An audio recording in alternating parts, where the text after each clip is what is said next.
감사합니다. 자, 오늘 본문 보겠습니다. 마태복음 13장 44절 말씀입니다.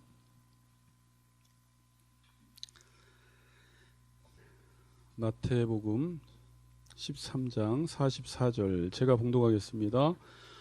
천국은 마치 밭에 감추인 보화와 같으니 사람이 이를 발견한 후 숨겨두고 기뻐하며 돌아가서 자기의 소유를 다 팔아 그 밭을 사느니라. 아멘. 네, 오늘 제가 부활절 설교인데 또 오늘 청년들 오래간만에 또 얼굴 봐서 우리 또 청년들에게 도움이 될 만한 말씀으로 잘 준비했습니다. 말씀 잘 들어주시기 바래요. 네. 자, 오늘 설교 제목은 보물 찾기 게임이라는 제목을 가지고 좀 말씀을 나누고 부활에 대해서도 생각해보는 시간을 갖도록 하겠습니다.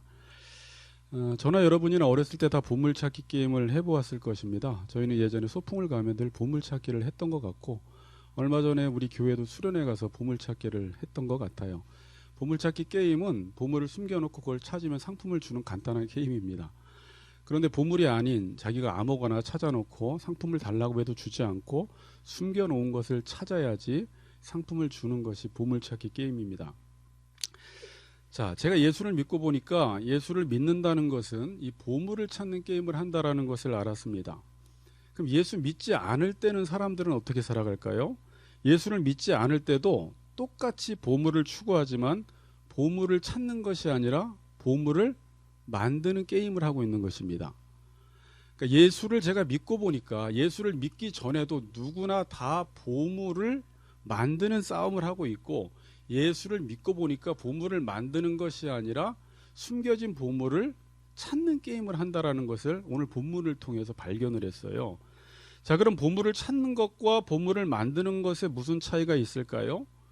보물을 찾는다라는 것은 이미 보물이 존재하고 있는 것을 찾는 것이고, 보물을 만든다, 그러니까 예수 믿기 이전에 보물을 만든다라는 것은 자기가 나름 가치 있는 것들을 모아서 자기가 생각하는 보물을 만드는 게임을 하는 것입니다.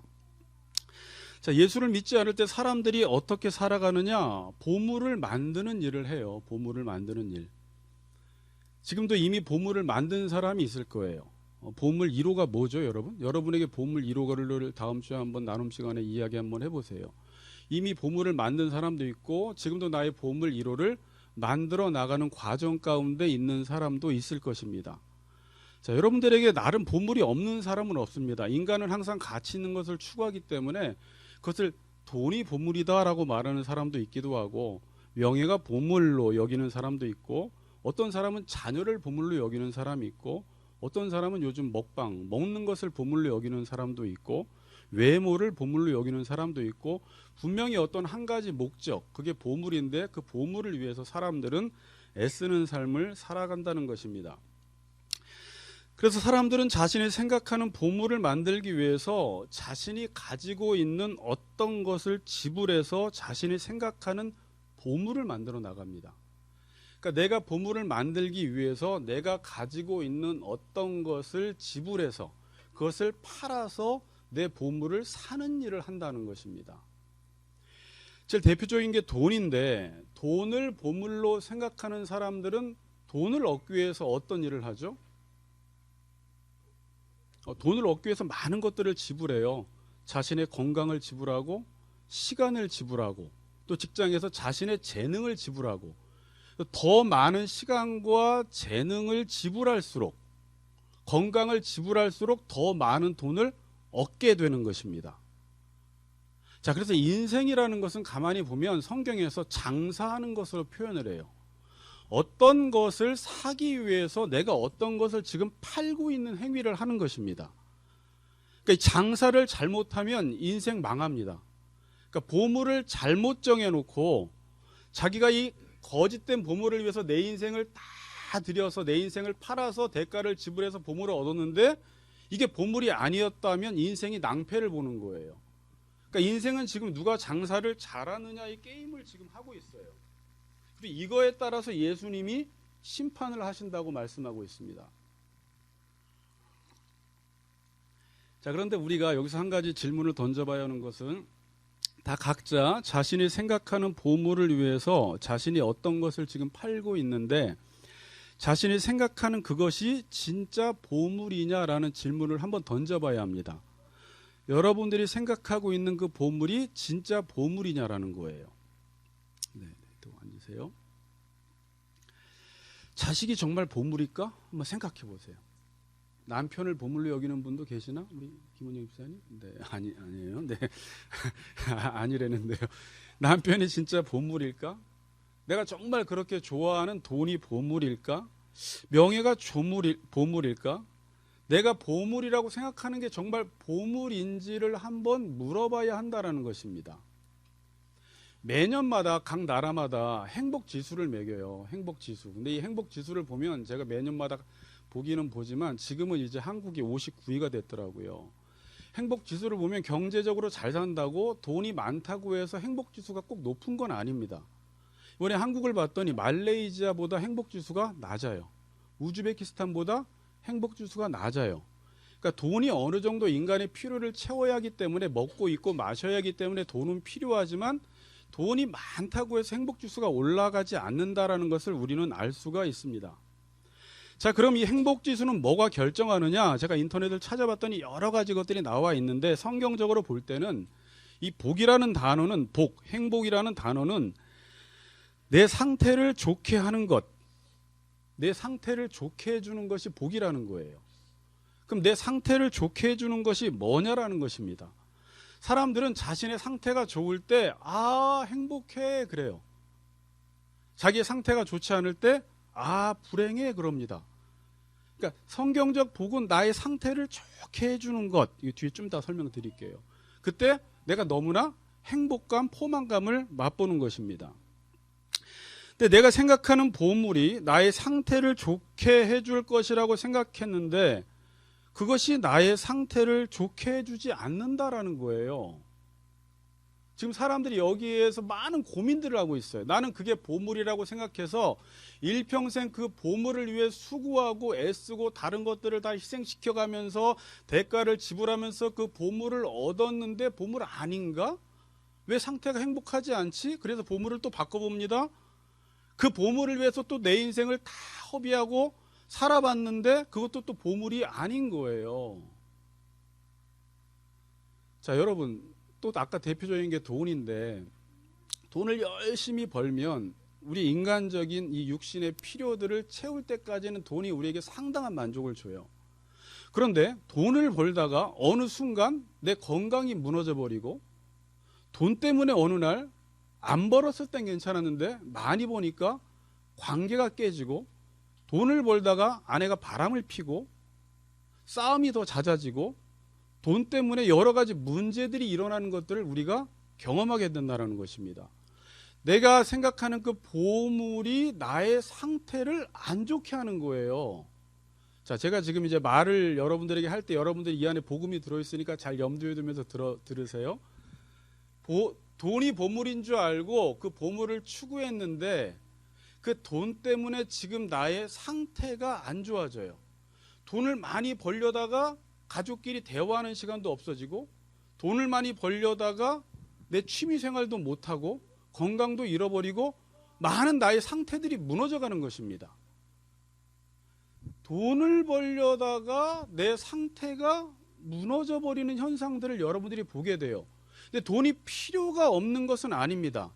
돈은 육신의 필요를 채울 때까지 어떤 적정선까지는 돈이 필요한데 우리가 욕심을 내서 그 이상의 돈을 벌려고 하다가 내 상태가 다 무너지면서 오히려 돈 때문에 불행하게 되는 모습을 우리가 주변에서 많이 보게 된다라는 거예요. 먹는 것도 마찬가지예요. 배고플 때는, 아플 때는, 정말 허기질 때는 먹으면 정말 행복해요. 그러나 욕심을 부려서 계속 더 먹으면 어떻게 돼요? 살이 찜으로 내 상태가 안 좋아져요. 또 성인병에 걸려요. 당뇨에 걸려요. 많이 먹어서 욕심이 과해서 많이 먹다 보니까 상태가 안 좋아지는 것들을 경험하게 된다라는 것입니다. 자, 지금 사람들이 내 상태를 좋게 해준다고 생각하는 것을 가져보고 많이 모아서 소유했는데 그것이 내 상태를 좋게 해주지 못한다라는 것을 점점 깨닫고 있어요. 여러분, 내 상태가 좋아지려면 성경적으로 보니까 먼저 만족이 있어야 돼요. 만족이. 그리고 그 만족이 지속돼야 합니다. 성경에서는 이걸 이렇게 표현하지 않지만 이걸 영생이라고 요한복음에서 표현을 해요. 요한복음에서 영생이라는 것은 만족된 상태가 지속된 상태. 그러니까 시간적으로 계속 살아가는 것이 아니라 성경에서는 배부른 상태가 지속된 상태를 가리켜 만족이라고 영생이라고 이야기를 해요. 요한복음 4장에 보니까 수가성 사마리아 여인이 나와요. 그 여인의 상태가 좋았어요? 안 좋았어요? 상태가 안 좋았어요. 요한복음에 나와 있는 모든 인물들이, 니고데모는 직위가 높았지만 유대인의 관원이지만 상태가 안 좋아서 밤에 예수님을 찾아온 것이고, 사마리아 여인도 상태가 안 좋았어요. 그래서 뭐 했어요? 혹시나 내가 남편을 여러 번 바꿔보면 이 남자를 만나면 상태가 좋아질까 해서 남자를 바꿔봤는데 5번째 바꿨는데도 상태가 안 좋아요. 예수님이 와서 묻습니다. 너 상태 안 좋지? 이렇게 물어봐요. 물론 성경이 그렇게 물어보지 않지만 네가 마시는 물을 먹으면 다시 목마를 거야, 이렇게 예수님이 말씀을 하세요. 그러면서 예수님이 이 여인에게 하시는 말씀이 요한복음 4장 14절에 내가 주는 물을 마시는 자는 영원히 목마르지 아니하리니 내가 주는 물은 그 속에서 영생하도록 솟아나는 샘물이 되리라 그래요. 영원히 목마르지 않고 영생하도록 솟아나는 샘물이 된다고 할 때 영생이 뭐라고요? 이 조회라는 단어가 만족된 게 지속되는 상태입니다. 자, 그런데 이 세상에 있는 모든 것은 다시 목마릅니다. 그 어떤 것도 다시 목마르지 않은 것이 없습니다. 이건 제가 뭐 말 하나마나 여러분들이 다 알아요. 저 교환 씨, 이쁜 여자친구를 사귀면 만족된 상태가 계속 지속될까요? 전전을 만나면, 요즘 전전 아니죠. 여러분 세대는 뭐예요? 어쨌든 뭐가 있죠. 예쁜 여자가. 만족된 상태가 지속되지 않아요. 처음에는 만족이 되는데 그게 지속되지 않아요. 어떤 건 지속이 되는데 만족이 안 되는 게 있어요. 근데 지속되는 건 없습니다. 인간 세상에. 모든 게 변하기 때문에. 돈도 처음엔 1억을 가져보면 만족될 것 같았어요. 아니 10억을 가져보면 만족될 줄 알았어요. 그런데 만족이 안 되고 그게 지속이 되질 않아요. 술도 마찬가지예요. 마약도 마찬가지예요. 나의 삶에 만족을 주는 것은 아무것도 없어요. 모든 것이 다 변하기 때문에 그렇습니다. 이 세상에 있는 것은 모든 것이 변해요. 변하는 것에 인간은 절대 만족을 느끼지 못합니다. 그래서 실증이라는 것을 느끼게 되고 권태기가 인간에겐 반드시 찾아오게 돼요. 이게 죄로 인해서 찾아온 것들입니다. 자, 다시 정리하면 내 모든 것을 다 팔아서 대가를 다 지불해서 보물이라고 생각하는 것을 내가 얻어보았는데 그것이 나의 상태를 좋게 해주지 못한다라는 것입니다. 여러분, 이것이 세상이에요. 이게 세상.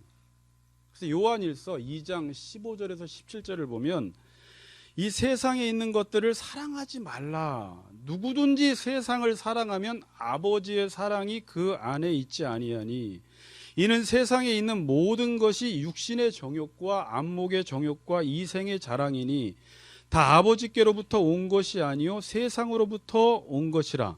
2장 17절이 중요한데 이 세상도 그 정욕도 뭐하되 지나가되, 이게 일시적이다라는 말이에요.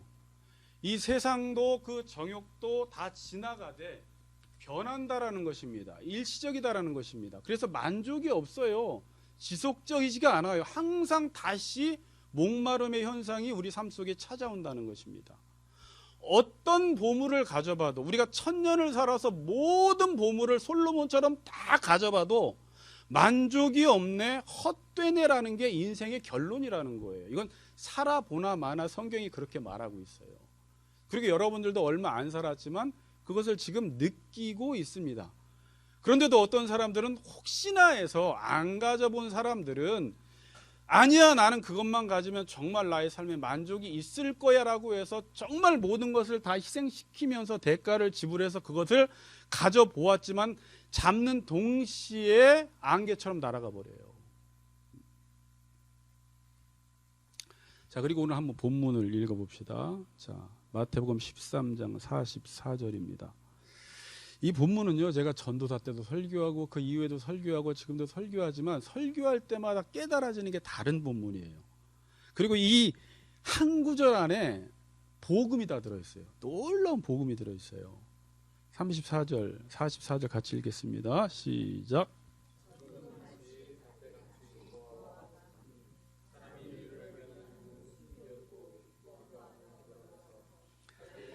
다 팔아 그 밭을 사느니라. 네, 천국은 마치 밭에 감추인 보화와 같다라고 하는데, 천국에는 현재성과 미래성이 있어요. 앞으로 갈 천국도 있지만 천국은 지금 이 세상에 현존하고 있습니다.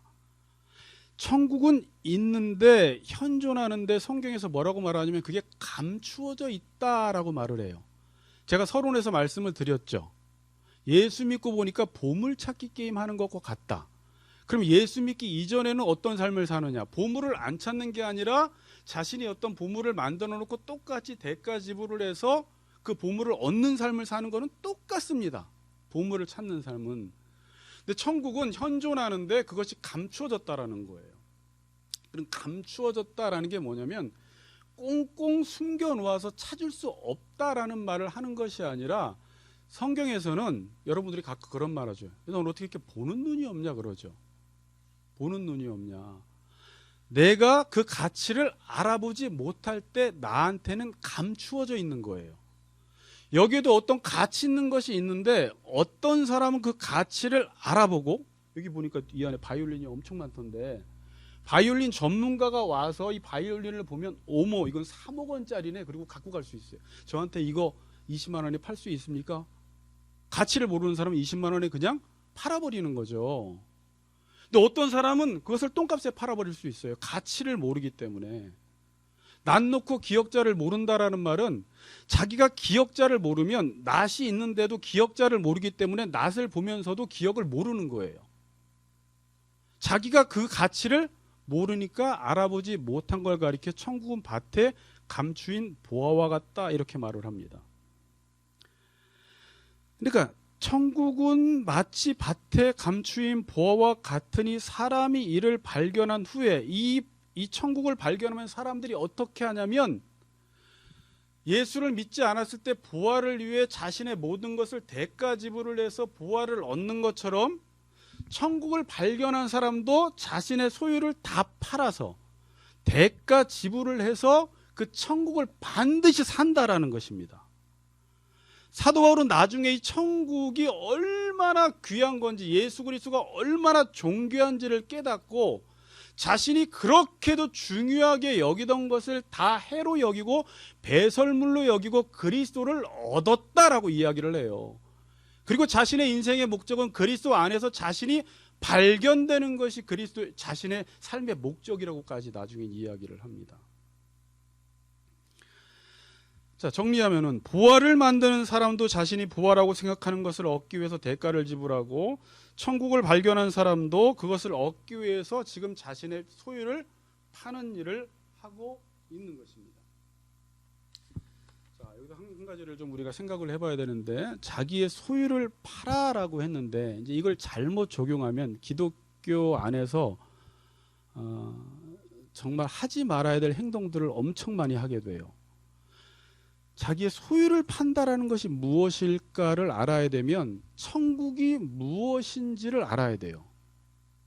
천국이 제시하는 것이 무엇인지를 알아야지 내가 소유를 판다라는 것이 무엇인지를 알 수가 있어요. 자, 여러분, 사람들이 지금 삶이 다양해요. 사람들이 살아가는 삶의 방식이 너무 다양해요. 그런데 그게 다양한 이유는 뭐냐면, 그 사람들이 생각하고 있는 보물이 그 사람들의 삶을 그렇게 다양하게 만들어버린 거예요. 그래서 우리는 사람들을 보면서, 야, 나는 네가 그렇게 살아가는 걸 이해할 수가 없어. 어떻게 그것을 위해서 그렇게 열심을 내며 살아가느냐? 너 미치지 않았냐? 이래요. 근데 그 사람은 그거에 미친 이유가 부활을 그것이라고 알기 때문에 그러한 삶을 살아가는 거예요. 여러분, 우리는 이단을 바라보면서, 이번에도 넷플릭스에 나는 신이다 다 보셨겠지만, 정명석, 아가동산, 이제 다 나오는데 그 사람들의 삶을 보면서 이 사람들은 어쩌면 저럴 수가 있어? 초등학교밖에 안 나온 정명석에게 어떻게 저렇게 몸을 바치며 살아갈 수가 있어라고 말하지만 그들이 알고 있는 천국, 그들이 알고 있는 메시아가 잘못 알고 있기 때문에 그러한 삶의 방식을 만들어낸 거예요. 이 사상교육이라는 것은 무서운 거예요. 내가 무엇을 믿고 있느냐, 무엇을 보화로 여기고 있느냐에 따라서 자신의 삶의 형태가 그렇게 나타나는 것입니다.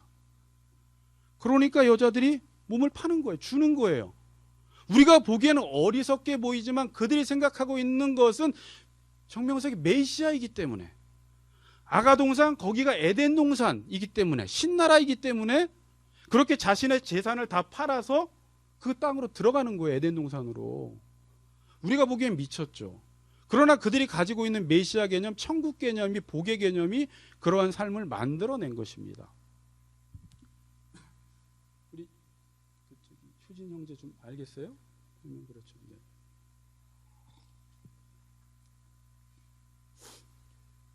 자, 그럼 이단에 빠지지 않는 사람들은 잘 살까요? 자, 여러분, 세상 사람들도 보아 아닌 것을 위해서 자신의 인생을 다 희생시키며 대가 지불하는 삶을 살아가는데 나중에 죽을 때 보니까 잘못 산 거예요. 그러니까 하나님이 보실 때는 이단에 빠진 사람이나 정명석에 빠진 사람이나 하나님을 몰라서 자신이 생각한 그 거짓된 보화를 위해서 인생을 다 허비하고 낭비한 사람이나 똑같이 보여요. 우리는 뭘 똑같이 취급합니까, 목사님? 그렇지만 똑같은 거예요. 오히려 그러한 모습을 통해서 우리를 보는 거예요. 우리도 거짓된 보화를 위해서 사탄이 지금 미끼 하나 던져놨더니 그 거짓된 보화를 얻기 위해서 자신의 몸을 다 들여버린 거예요. 육체적인 몸만 드리는 게 아니라 우리의 인생을 다 들여버려서 창녀가 돼버린 거예요. 간음을 해버린 거예요.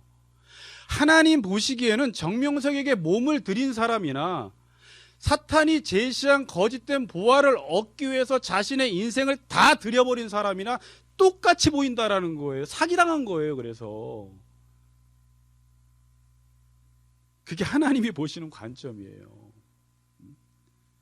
우리 아버님이 좋아하시는 구절, 제가 아버님이 하도 좋아하다 보니까 외웠지만, 너희가 어찌하여 양식 아닌 것을 위해서 은을 달아주며, 그래요. 배부르게 하지 못할 것을 위해서 수고하느냐. 인생이 그렇다라는 거예요. 양식 아닌 것을 위해서 대가 지불을 하고 있다라는 것입니다. 그렇게 해가지고는 목마름이 해결이 절대 안 된다라는 거예요. 그러면서 이사야서 55장 뒤에 뭐라고 이야기해요? 너희가 내 말을 듣고 들으면 내 영혼이 산다라고 말을 하고 있죠. 그래서 요한복음 10장 10절에서는 도둑이 오는 것은 도적질하고 죽이고 멸망시키려는 것뿐이요, 그래요. 여러분, 이 세상 완전히 사기당한 사람이 지금 너무 많아요. 자기는 모르죠. 마귀는 거짓의 아비예요. 결국은 우리에게 보화 같지도 않은 그 보화를 제시하면서 우리의 삶을 다 낭비하게 만들어서 결국은 우리를 죽여버리고 멸망시키는 게 지금 사탄이 하고 있는 일인데, 분별력이 없는 사람들은, 정명석에 빠진 사람들 보면 찌찌찌 어떻게 대학생 서울대 나온 사람들이 저기에 빠졌을까 하지만 지금도 수많은 똑똑한 사람들이 보화 아닌 것에 자기의 인생을 다 걸고 있어요. 그리고 죽을 때 얼마나 후회하는지 모릅니다. 하다 말았네요. 도둑질하고 죽이고 멸망시키려는 것 뿐이요. 뒤에 뭐라 그래요? 내가 온 것은 양으로 생명을 얻게 하고 더 풍성히 얻게 하려는 것이라 그래요. 그러면 아까 제가 그랬어요. 천국을 어떻게 제시하느냐에 따라서, 천국이 무엇이냐에 따라서 우리가 파는 행위가 달라지는데, 오늘 본문에서는 자기의 소유를 팔아라고 말하는데, 천국을 발견한 사람은 자기의 소유를 파는데, 그럼 성경에서는 천국을 지금 어떻게 제시해요?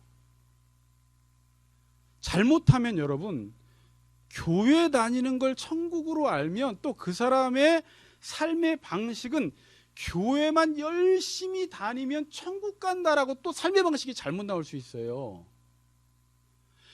성경에서 천국은 하나님의 통치라고 이야기를 해요.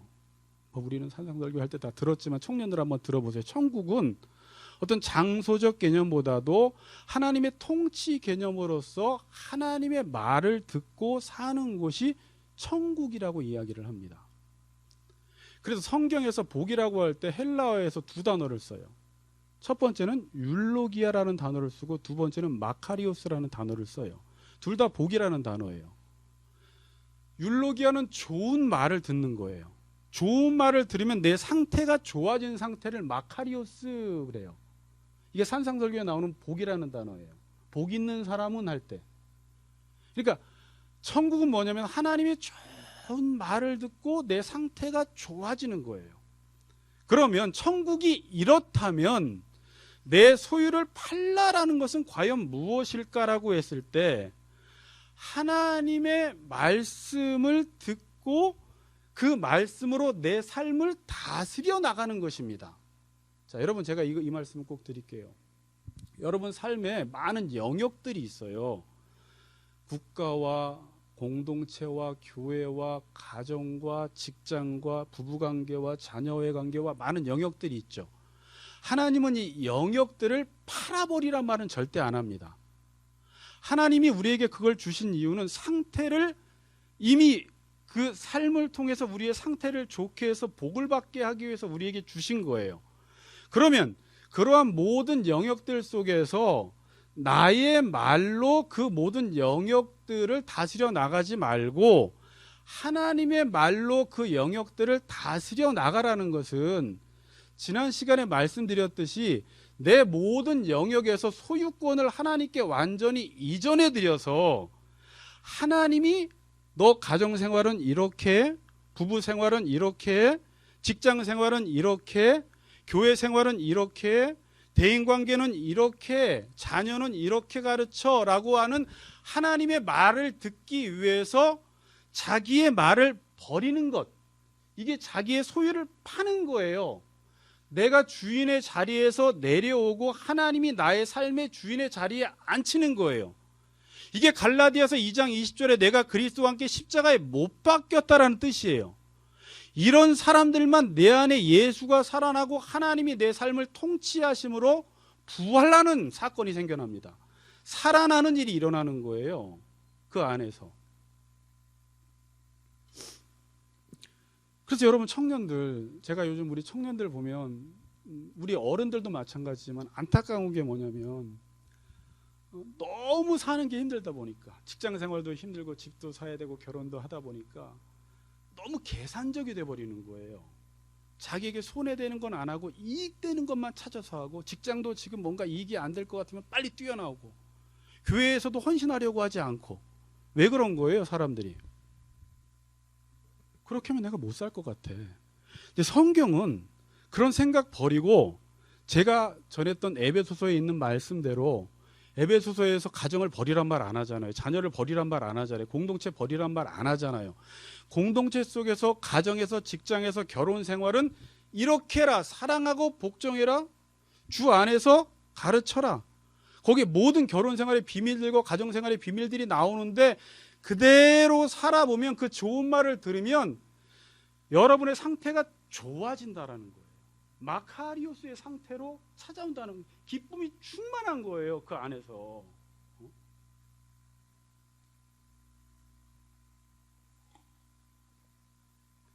하나님의 말씀이 우리에게 좋은 말씀이냐 아니냐는 그 말씀이 우리의 상태를 좋게 하느냐 아니냐를 보면 알 수가 있어요. 그럼 지금부터 여러분들이 못 믿겠으면 실험을 해보세요. 내가 내 삶을 한번 주관해서 다스려보고 그 다음에 그렇게 살아봐봤자 안 좋아요.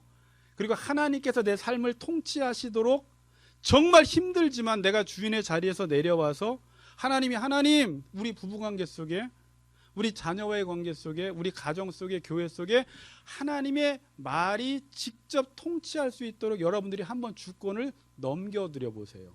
그때 어떤 일들이 일어나는지. 그러면 기쁨이 충만해져요. 여러분, 제가 신앙생활하면서, 제가 이 설교 준비하면서 언제 제일 기쁜 날을 보니까 이건 말할 것도 없어요. 그냥 순수하게 하나님의 말씀에 순종하며 살아갈 때 그 안으로 쑥 들어가면 그 안에 기쁨이 숨겨져 있어요.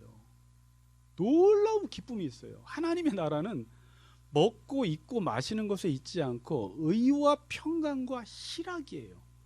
그래서 예수 믿으면 반드시 기쁨이 막 샘솟아요. 성령의 열매 중에 희락이라는 게 있어요, 여러분. 여호와를 기뻐하라, 그것이 너희의 시민이라 그래요. 여러분, 예수 믿으면 뭐 고난당하고 그 고난도 있어요. 자기가 부인당하니까. 세상으로부터 경건하게 살고자 하는 자는 핍박을 받지만 본질적으로 예수를 믿으면, 하나님의 좋은 말씀을 들으면 여러분의 삶의 상태가 너무 좋아져서 순종하는 자들에게 주시는 하나님의 놀라운 샘솟는 기쁨이 반드시 그 안에 있습니다. 그러나 제가 목사가 되고 나서도 두려워서 순종하지 않으면 이상한 두려움들이 막 몰려오기 시작해요. 사탄이 얼마나 겁을 많이 주는지 몰라요. 그러나 과감하게 하나님이 기뻐하시는 일에 나의 발을 한 걸음 내딛고 그 일을 진행해 나가다 보면 좁은 길을 걷는데 밤낮 기뻐하는 것, 주의 영이 함께해서 이 세상에서는 도저히 얻을 수 없는 기쁨과 평안이 하늘에서 막 내리기 시작해요. 이 기쁨은 도대체 뭐지? 돈으로도 술로도 그 어떤 것으로도 맛볼 수 없었는데 하나님의 말씀에 순종해서 살아보니까 어느새 부부관계가 회복이 되기 시작하고 자녀와의 관계가 너무 좋아지기 시작하고 이웃과의 관계 속에서 예전에는 그 돈 때문에, 명예 때문에, 질투 때문에, 시기 때문에 평안이 없었는데 나누어 줘보고 섬겨보고 한번 사랑해보고 살아봤더니 이게 왜 기쁘지? 하나님이 주시는 놀라운 기쁨이 그 안에 숨겨져 있다는 것입니다.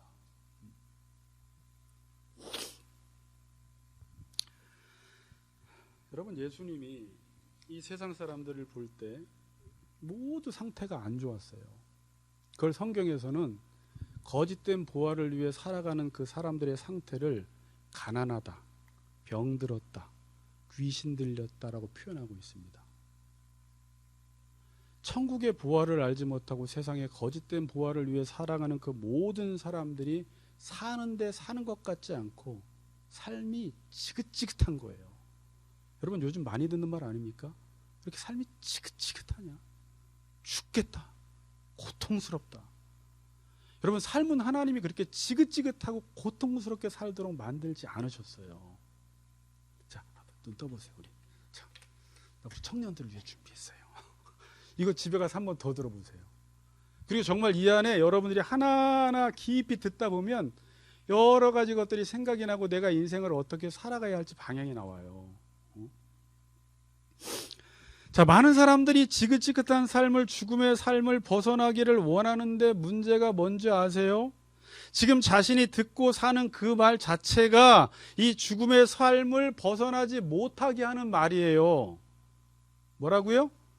자기가 지금 듣고 있는 말 자체가 행복하게 해주지 않는 말을 듣고 살면서 행복해지기를 원하고 있다는 거예요. 사람들은 복을 받기를 원하면서 복이 되는 말을 안 듣고 복이 되지 않는 말을 들으면서 내 삶은 왜 이렇게 복되지 않지라고 말을 하고 있어요. 누구까지도, 그리스도인들까지도 그러고 있어요. 뭐가 그렇게 확 와닿지 않아요? 내 삶이 왜 이럴까? 율로기아의 복된 말을 듣지 않아서 그래요. 그리고 그 사람이 매일 듣는 말은 뭐예요? 세상에서 제시하는 말, 마귀가 제시하는 말을 계속 들으면서 왜 내 삶은 이렇게 지긋지긋하고 힘들고 고통스럽지 그렇고 있단 말입니다. 여러분, 요즘 오은영 씨를 어제 저녁에도 제가 TV에서 봤는데 이분이 너무 인기가 많아요. 군데군데 다 나와요. 앞으로 더 많이 나올 것 같은데 그러다가 건강을 잃어버릴 것 같은데, 오은영 씨가 인기가 좋다라는 것은 이 시대의 상태가 좋다 안 좋다? 안 좋다라는 거예요. 오은영 씨가 인기가 없어야 돼요. 그래야지 우리나라가 잘 살아요. 얼마나 교회에서, 학교에서 사람들을 바르게 교육시키고 양육시키는 일에 실패했으면 너무 많은 사람들이 부부관계, 자녀의 관계가 다 깨져서 오은영 한 사람 만나려고 그 몇 달 동안 줄을 서서 기다린다라는 건 지금 사탄이 점점점 자기의 세력을 넓혀가고 있고 이 시대 사람들을 죽이기 위해서 지금도 끊임없이 젊은이들에게 거짓된 보화를 제시하면서 보화 아닌 것을 위해서 그들의 인생을 다 낭비하게 만드는 거예요. 그러다가 결혼을 했는데 결혼 생활이 힘들고 자녀를 낳았는데 자녀 키우는 게 너무 힘들고 집 하나 사는 게 너무 힘들고 인생은 딱 제한되어 있는데 자기의 삶이 영원하지도 않는데 삶을 너무 불행하게 사는 거예요. 왜? 좋은 말을 듣지 못해서 그래요. 좋은 말을 듣지 못해서. 목회자의 책임이고 교회의 책임이겠죠. 성도들이 여러분, 이건 생명의 말씀이에요.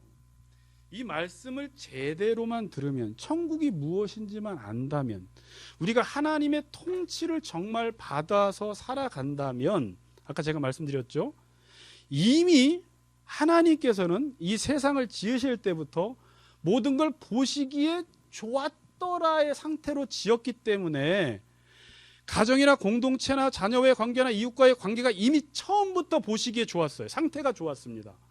그래서 그 상태 그대로 살아가면 복을 계속 누릴 수가 있어요. 그리고 그 복을 유지하기 위해서는 위로부터 내려오는 하나님의 복된 말을 들으면 여러분의 상태가 계속 좋게 유지가 되는 것입니다. 그래서 천국에 가기 전에도 이 땅에서 하나님 나라를 맛보며 살아갈 수가 있어요. 여러분들은 지금 가정이 천국이 될 수가 있고 교회가 천국이 될 수가 있고 부부가 천국이 될 수가 있는 거예요. 어떻게 할 때? 다른 보화를 위해서 이걸 희생시키지 말라는 거예요. 많은 사람들이 그래요. 돈을 막 벌다가 처음에 벌 때는 좋았는데 욕심을 부려서 많이 벌다 보니까 문제가 자꾸 생기는 거예요. 자기의 가정을 희생시키면서까지, 아내를 희생시키면서까지, 자녀를 희생시키면서까지 돈은 벌었는데 이 삶의 상태가 안 좋아지니까 스스로 물음표를 찍으면서 내가 도대체 무엇을 위해 사는 거지? 이런 질문을 던져요. 돈을 벌지 말라는 게 아니죠. 우리의 삶의 목적은 이 상태를 좋게 하는 데 목적이 있기 때문에 여러분들이 돈을 벌건 취미생활을 하건 일을 하건 이 상태가 유지되는 한도 내에서 우선순위를 정해서 하라는 것입니다. 그리할 때 우리의 삶에 참된 만족이 찾아오고 그 하나님의 말씀 자체가 영원성이 있기 때문에 그 만족이 계속 유지가 되기 시작합니다. 그러다가 여러분들이 하나님의 말씀이 딱 끊어지는 순간부터 삶이 갑자기 어두워지기 시작하고 기쁨을 잃어버리기 시작하며 관계 속에서 괜히 짜증이 나기 시작하고 모든 원인을 상대방에게 다 돌리기 시작하면서 가정과 공동체는 엉망이 되어버리는 거예요. 말씀을 마칠게요. 교환이 잘 들었어요? 네.